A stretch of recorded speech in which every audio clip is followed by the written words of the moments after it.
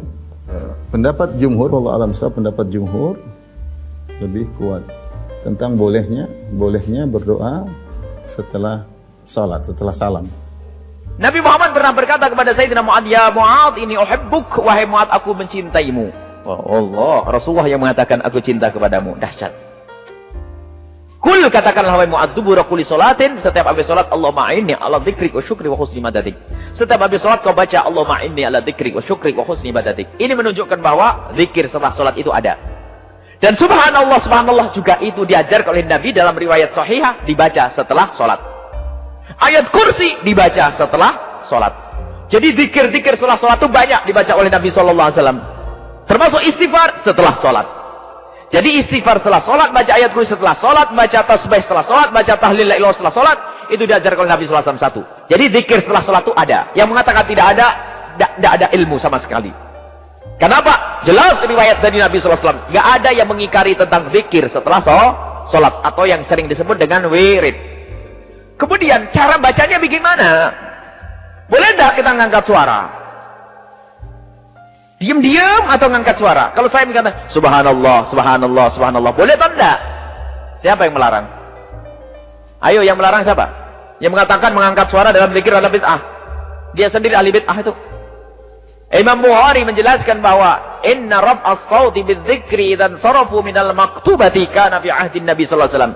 Di dalam kitab Sahih Bukhari disebutkan bahwa sesungguhnya mengangkat suara dalam berzikir, kalau mereka para sahabat itu selesai sholat, ngangkat suara dalam berzikir itu sudah mulai pada zaman Nabi SAW. Kurang jelas apa? Jadi zikir ngangkat suara itu maksudnya keras, subhanallah, subhanallah, subhanallah, boleh. Cuman orang yang suka menyesatkan orang itu nggak puas. Ya zikir bersuara sih boleh. Cuman yang ngajari bareng-bareng itu siapa sih? Sekarang zikirnya ini kemana-mana lagi. Sekarang tanyakan, adakah larangan zikir bersama-sama? Adakah perintah zikir sendiri-sendiri? Nabi tidak mengatakan, hei umatku, berzikirlah engkau sendiri-sendiri. Tidak ada. Dari mana larangan itu? Kita berzikir rame-rame. Subhanallah. Memang banyak orang sakit. Siapa yang melarang kita zikir bareng-bareng? Dari mana ada riwayat? Tidak pernah dicontohkan Nabi SAW. Nabi menyuruh berzikir sendirian dan bareng-bareng sama. Solawat sendirian boleh, bareng-bareng juga boleh. Siapa yang melarang zikir bareng-bareng? Suruh nerjemahkan ini ayat ini yang berbunyi, innallaha wa malaikatahu yusalluna 'alan nabi. Malaikat Allah dan malaikat bersalawat kepada Nabi sallallahu alaihi wasallam. Ya ayyuhalladzina amanu, wahai kalian semua orang-orang yang beriman, sallu, bersalawatlah kalian semua. Sendiri atau rame-rame? Itu yang bisa baca. Sendiri beramai-ramai. Kalian semua berselawatlah. Tapi nggak ada keterangannya. Awas jangan rame-rame. Justru dalam mesewatnya jamak di sini kamu bareng ya mangga ini. Al-Quran sudah jelas. Mau apa mereka itu orang yang suka ngelarang-larang itu? Memang kalau sudah sakit parah itu susah diobati. Kurang apa yuk? Kadang-kadang menjelaskannya pakai bahasa apa? Bahasa Jawa nggak ngerti. Bahasa Indonesia nggak ngerti. Bahasa Arab, jadi pakai bahasa binatang itu, bahasa kerbau, bahasa binatang, cambuk baru ngerti nanti. Kenapa? Ngerusak orang. Sehingga ada orang tuh sampai di sebuah masjid tuh zikir tuh noleh kiri kanan. Ada ini enggak? Kalau orangnya enggak ada langsung subhanallah, subhanallah. Jadi takut berzikir enggak? Jangan takut zikir. Biarpun di Mekah sana subhanallah, subhanallah, subhanallah. Ya ada orang marah. Yang marah orang sakit, yang waras ngalah. Sudah selesai, mau apa? Karena ini betul-betul bikin rusak umat betul. Biasa zikir, afdhalu dzikri fa'lamu annahu la ilaha illallah. Kemudian faedahnya lagi kalau zikir dipimpin oleh seorang imam, itu bagi yang tidak hafal bisa ikut-ikutan. Dan ini wah faedahnya, yang ngantuk jadi melek, yang pengen buru-buru jadi nggak enak. Faedahnya banyak, mau dilarang. Yang mau pergi boleh, namanya sunnah kok ya. Baik, itu saja Ibu ya. Jadi ilmu yang kemarin taruh di laci itu ya. Sekarang pakai ilmu baru, Ibu zikir yang terang-terangan. Tidak usah ragu-ragu. Subhanallah, subhanallah, subhanallah.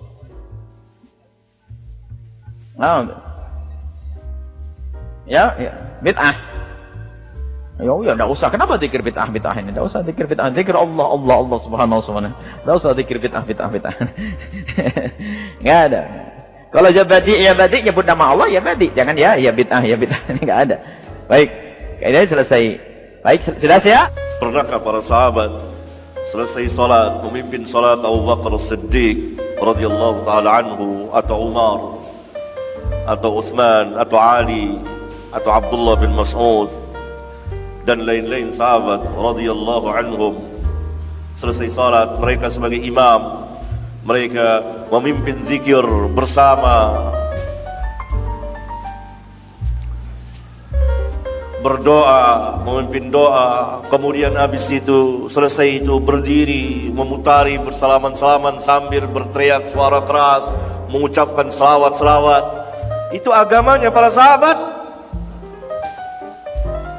Kita yakin itu bukan dari Islam. Tidak pernah Nabi yang mulia alaihi salatu wassalam mengajarkan seperti itu. Tidak pernah dilakukan oleh para sahabat. Bahkan dalam sebagian riwayat sahih, diantaranya diriwayatkan oleh Al-Imam Ad-Darimi di kitab sunannya, Abdullah bin Mas'ud mendatangi kelompok yang membuat halqah di masjid dipimpin oleh seseorang. Lalu yang memimpin itu mengatakan, kabbiru, bertakbirlah kalian. Maka rame-rame mereka takbir, Allahu Akbar, Allah. Halilu, tahlillah kalian, ucapan la ilaha illallah. Sabbihu, tasbihlah gitu. Ditegur dengan sangat keras oleh Abdullah bin Mas'ud. Dan dinyatakan bahwa mereka berbeda agamanya dengan agama Muhammad. Yani Nabi Muhammad SAW tidak pernah mengerjakan seperti itu. Dan Abdullah bin Mas'ud mengatakan, ini para sahabat Nabi, yani masih ada, dan mereka tidak melakukan itu.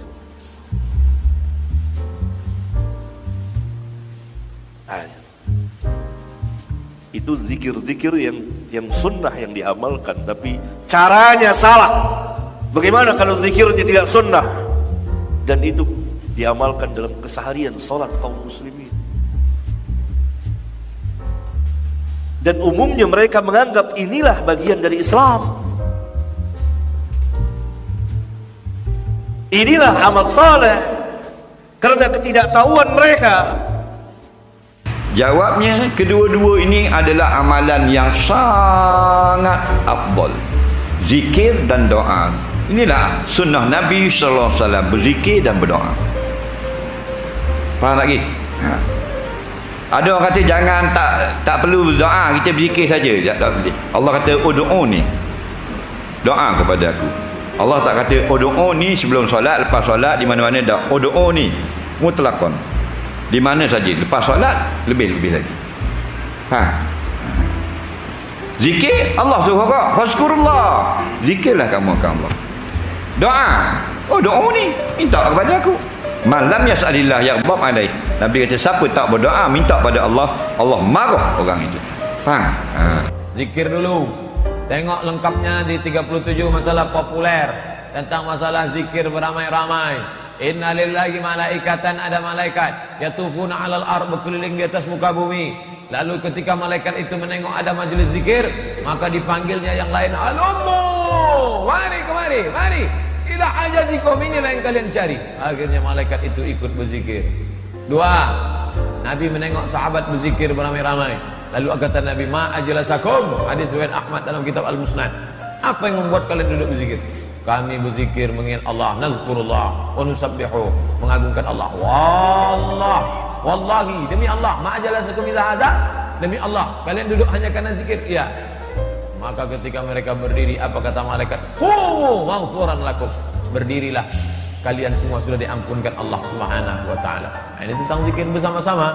Lengkapnya lihat 37 masalah populer. Ustaz ambil dari buku apa? Natijatul fikri fil jahri bizzikri. Hadis-hadis tentang zikir jahar berjamaah disusun oleh Al-Hafiz Ibnu Hajar, Al-Hafiz Jalaluddin Abdurrahman As-Suyuti, meninggal tahun 911 Hijrah. Tentang berdoa bersama, 5 dalil. Pertama, Nabi Musa berdoa, Nabi Harun mengaminkan. Amin, amin, kata Nabi Harun. Siapa yang berdoa? Nabi Musa alaihissalam. Apa kata Allah? Qad ujibat da'watukuma. Doa kalian berdua dikabulkan Allah. Dalil kedua, ad-da'i wal mu'ammin fil syarikani fil ajri. Yang berdoa dan yang mengaminkan berkongsi. Saya yang berdoa, Bapak Ibu yang mengaminkan, kita berkongsi pahala. 3. La yajtami' mala'un, sekelompok orang berkumpul, fa yad'u ba'dhum, berdoa satu orang, wa yu'minuhum sa'iruhum, diaminkan yang lain, illa ajabahum Allah, Allah mengabulkan doa mereka. 3. Jibril berdoa, Nabi Muhammad mengaminkan. Amin. Siapa yang kau aminkan ya Rasulullah? Jibril. Apa kata Jibril? Mu'dan liman adraka Ramadan falam yughfarlah. Celaka orang yang jumpa Ramadan tapi tak dapat ampunan. Amin, kata Nabi Muhammad. Dalil kelima, sahabat berdoa, Nabi mengaminkan. Amin, kata Nabi. Sahabat yang lain minta, aminkanlah doaku ya Rasulullah. Sabaqaka, sahabatmu sudah mendahuluimu. Pernahkah Rasulullah melakukannya? Pernahkah dilakukan Rasul? Ini pertanyaan yang tak pernah ditanyakan kalangan salaf. Pernahkah Rasul melakukannya? Pernahkah Rasul melakukannya? Sekarang kita tes, pernahkah Rasul melakukannya? Abdurrahman bin Auf, kalau dia pulang malam, dia masuk ke rumah, dibacakannya ayat kursi di 4 sudut. Allahul qayyum la ta'khudhuhu sinatun wa la nawm, lahu ma fis samawati wa ma fil ardh. Allahul qayyum la ta'khudhuhu sinatun wa la nawm, lahu ma fis samawati wa ma fil ardh. Allahul qayyum la ta'khudhuhu. 4. Pernahkah Rasul melakukannya? Cari kalau pernah Rasul melakukannya. Kalau tidak dilakukan, Rasul bid'ah, neraka. Berarti sahabat Nabi masuk neraka. Pernahkah Rasul melakukannya? Itu pertanyaan datang dari mana? Hadis itu bukan cuma fi'li. Hadis bagi 3. Qauli, ucapan, fi'li, perbuatan, takriri, ketetapan. Banyak perbuatan yang tak dilakukan Nabi, dilakukan sahabat Nabi. Abu Hurairah setiap malam berzikir 1000 kali. Simpulnya 1000 simpul. Subhanallah, subhanallah, subhanallah. Pernahkah Rasul melakukannya? Imam Ibnu Taimiyah selesai sholat subuh sampai terbit matahari jam 6.14, matanya mendongak ke langit, baca Al-Fatihah. Bismillahirrahmanirrahim. Alhamdulillah rabbil alamin arrahmanir rahim maliki yaumiddin. Pernahkah Rasul melakukannya? Tak pernah. Imam Ahmad bin Ambal malam salat tahajud 300 rakaat, 300 rakaat. Pernahkah Rasul melakukannya? Kata-kata pernahkah Rasul melakukannya itu perlu dikaji. Nanti kita kaji judulnya, pernahkah Rasul melakukannya? Buat seminar judul, pernahkah Rasul melakukannya? Karena saya takut kepada Allah apabila saya melakukan ibadah yang tidak dilakukan Rasulullah, itu tertolak. Man ahdatha, siapa yang membuat-buat ibadah, ma laisa alaihi amruna, yang tak ada dalilnya. Selama ada dalilnya, walaupun tak pernah dilakukan Rasul, karena perbuatan tidak menjadi syarat. Selama ada dalil qauli, ada dalil fi'li, ada dalil takriri, ada dalil isyari, maka dia menjadi dalil. Kalau tidak ada dalil, tertolak. 5 jari. Kalau tidak ada dalil, tertolak. Maka kalau ada orang beramal, mana dalilnya? Pertanyaannya, mana dalilnya? Bukan pertanyaannya, pernah tak dibuat Rasul? Bantu kami, karena kami takut kepada Allah. Alhamdulillah, tujuan kita puasa 29 hari 29 malam itu tujuannya apa? La'allakum tattaqun. Takut. Bapak sudah takut kepada Allah, takut beribadah, tertolak, takut masuk dalam perbuatan bid'ah. Cara tentang bid'ah, ada mengatakan bersalam-salaman selepas sholat adalah bid'ah. Adakah ia benar, Ustaz? Jawapan ringkas, benar. Kenapa sahabat tak buat? Rasulullah tak buat. Senang kan? Mudah kan insya-Allah. Kalau kita dah ada asas, ia akan memandu kita sampai kita mati. Asas-asas yang cukup jelas, bukti-bukti yang cukup kuat. Nabi tak buat. Dia nak cuba nak melawan Nabi. Sahabat tak buat. Ada yang lebih hebat daripada sahabat? Ya, ada sahabat lepas salam, Assalamualaikum warahmatullahi, Assalamualaikum warahmatullahi. Masyarakat buat kan? Nabi buat tak? Ya. Assalamualaikum warahmatullahi, Assalamualaikum warahmatullahi. Salam. Oh, dah lepas salam baru nak dah lepas salam, dah habis salat, baru nak salam aku. Sebelum salat tak nampak aku ke?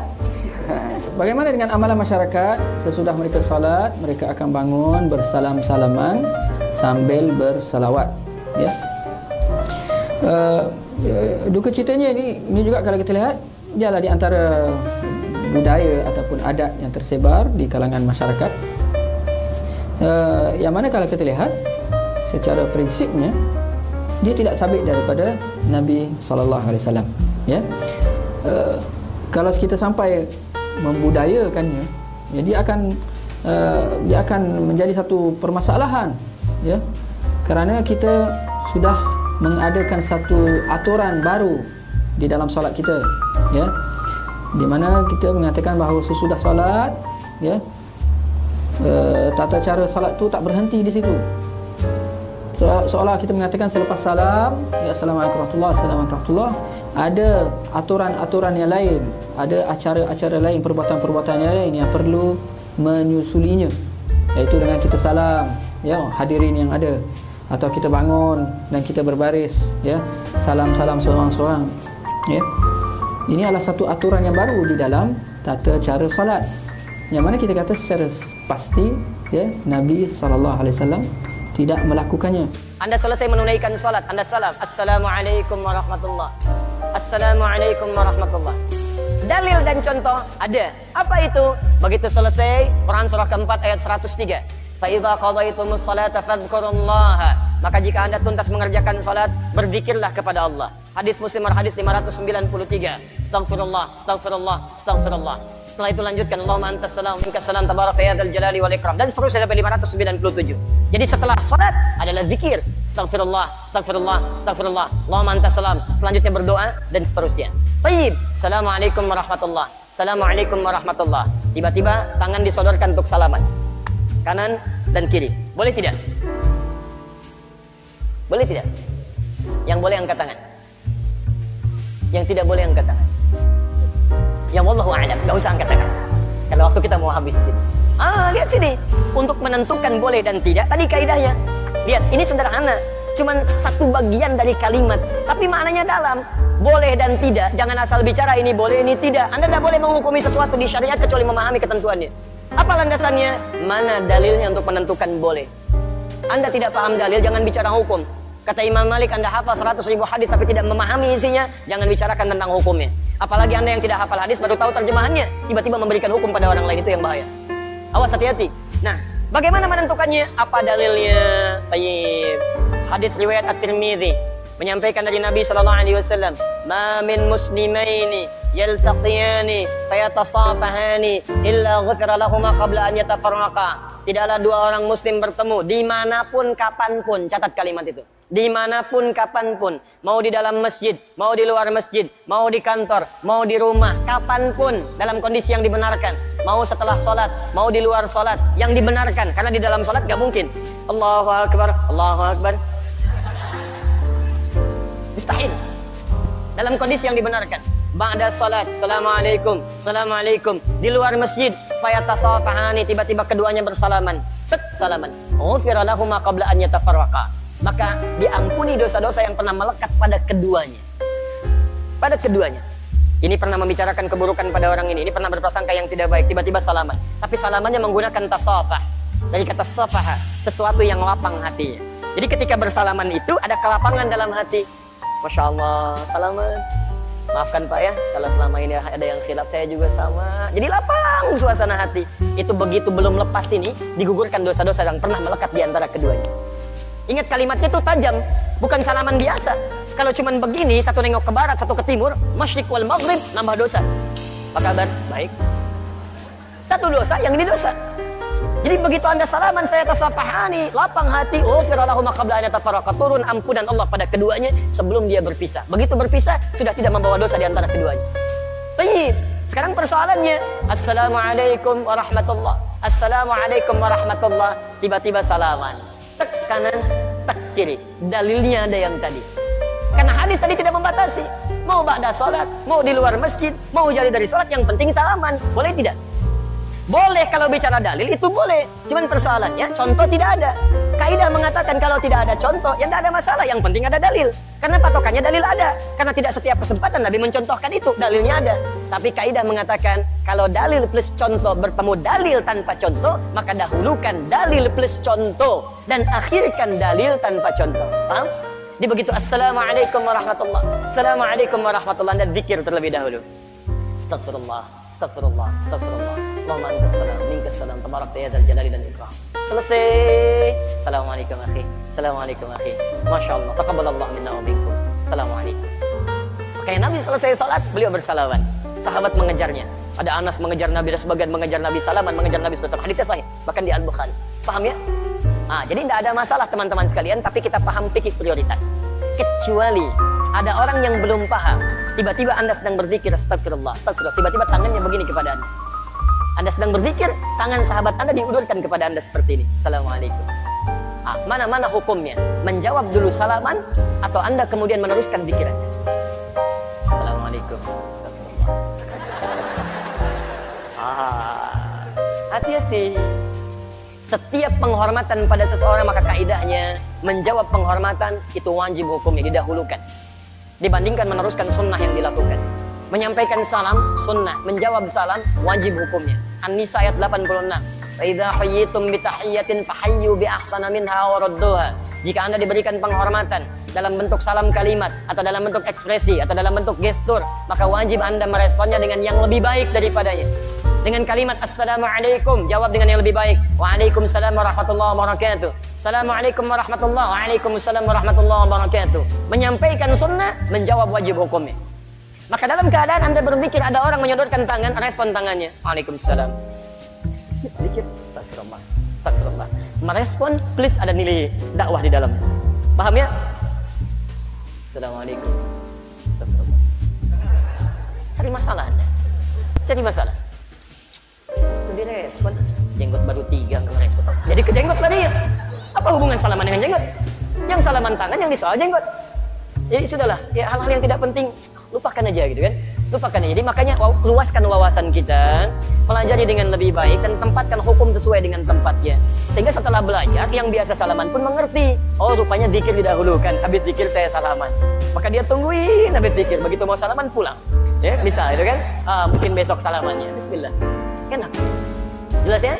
Setiap habis azan menunggu iqamat ada namanya puji-pujian, masih ingat? Yang dikatakan sebagian orang itu gak boleh, katakan gak boleh karena tidak diajarkan Nabi. Bahkan ada yang mengatakan mungkin itu bid'ah. Habis azan ya diem, gak usah baca pujian, gak boleh. Mungkin Anda pernah mendengar seperti itu. Husnudon kita kepada ulama-ulama dulu ya, di kampung-kampung tidak tahu sumbernya dari mana. Ternyata habis azan menuju iqamat kita diajarkan untuk kita menyanyi, memohon kepada Allah, berdoa kepada Allah. Jadi yang dilakukan oleh orang-orang kampung itu benar berarti ya. Sambil nunggu sholat tuh ya, baca sholawat. Sholawat kan bagian daripada doa.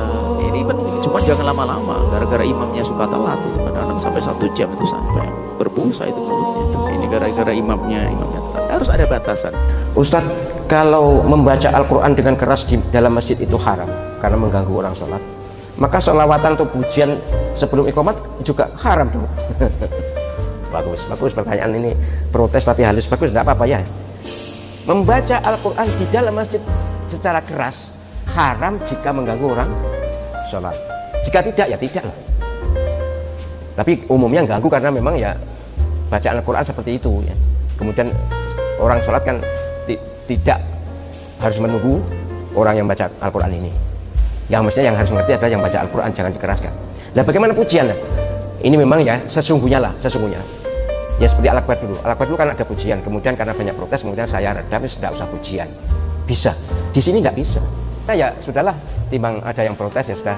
Toh saya tahu hukumnya, jadi bukan soal kebiasaan nggak kebiasaan, tapi hukumnya sebenarnya memang nggak baik jika mengganggu orang sholat. Kemudian oke, kita pertahankan, tapi di akhir saja. Ketika imam datang, dia ngeri untuk tanda imam sudah datang, itu baru pujian. Bahkan sekarang akhir-akhir ini kan rakaat kedua ya. Setelah rakaat kedua sholat, imam sholat tahiyatul masjid itu rakaat kedua baru pujian, supaya tidak suwe-suwe, supaya tidak lama-lama. supaya untuk denger imam sudah datang. Sebab orang PP lagi nganjuk sana itu, kalau adzan tuh belum mau ke masjid, adzan dianggap oh cek suwe ngono jangan. Tengko nek komat baru kedandapan. Lah sebelum komat tuh paling ya 1 menit mungkin ya, 1 menit atau 2 menit pujian, dan pujian itu bahasanya tidak seperti Quran berganti-ganti, tidak ajak, jadi tidak ganggu. Terutama imam saja kok itu yang sholat. Yang selain imam harusnya kan sudah sholat. Yang sholat hanya imam, dan imam untuk saya tidak terganggu karena 1 sudah biasa, 2 kalimatnya sudah standar seperti itu, jadi tidak ganggu. Yang ketiga toh tidak lama. Tapi ya sesungguhnya lah kalau boleh pilih sebenarnya tidak pujian itu lebih enak ya, lebih tidak ada masalah gitu loh. Kalau ada pujian itu ada masalah. Toh pujian ini dalilnya bukan dalil syar'i ya, tapi dalil ya dakwah ya, dalil dari Wali Songo. Terus terang zaman dulu orang di sini dulu belum mau ke masjid, atau gini maunya ke masjid itu karena nonton kelonengan. Setelah adzan itu kelonengan, bawa ilir-ilir, bawa apa-apa gamelan nih. Lalu mereka datang nonton. Itulah dalam dakwah dulu. Setelah adzan itu kemudian ada semacam yang di serambi masjid itu ada kelonengan, mereka nonton. Kemudian setelah itu qomat, mereka nonton orang sholat. Lama-lama alhamdulillah lalu menjadi Islam. Jadi kita semua itu keturunan orang yang nonton kelonengan ya. Jadi kita semua dulu termasuk itu. Jadi tidak usah mengecam ya, tidak usah menyalahkan orang pujian, tidak usah lah. Itu adalah bagaimana melestarikan dakwah Islam tapi dengan cara yang tidak mengganggu orang sholat. Saya kalau di Al-Qadar ini tidak lama, tapi terus terang saya mohon kepada semua masjid yang ujiannya kesuwen itu ya dikurangi. Saya khawatir pertanggungjawaban akhiratnya itu berat gitu loh. Apa dalilnya? Memang jujurnya tidak ada dalilnya. Harus saya katakan pujian antara 2 adzan itu, antara adzan dan iqamah itu tidak ada dalilnya. Itu budaya yang dilanjutkan, budaya dakwah, kiat dakwah yang dilanjutkan demi kebaikan, tapi harus ada modifikasi supaya tidak ada efek mengganggu. Tapi juga jangan dikatakan bid'ah ya, enggak lah. Karena nanti kata disebut bid'ah ya bid'ah hasanah lah, kebiasaan yang baik, itu ya. Kita bisa lihat praktek di Masjidil Haram maupun Masjid Nabawi. Apakah muadzin melakukan yang sama? Jawabannya tidak. Dan ini bisa kita pastikan bahwasanya praktek seperti ini tidak dilakukan oleh kaum muslimin, sehingga jangan disebut ijma' kaum muslimin. Tidak. Terus apakah praktek seperti ini ada dalilnya? Kalau ada dalilnya, insya Allah dipraktikkan menyeluruh, dan pasti juga akan dipraktikkan di Masjidil Haram dan Masjid Nabawi, karena semangat besar mereka untuk mengamalkan sunnah Nabi SAW.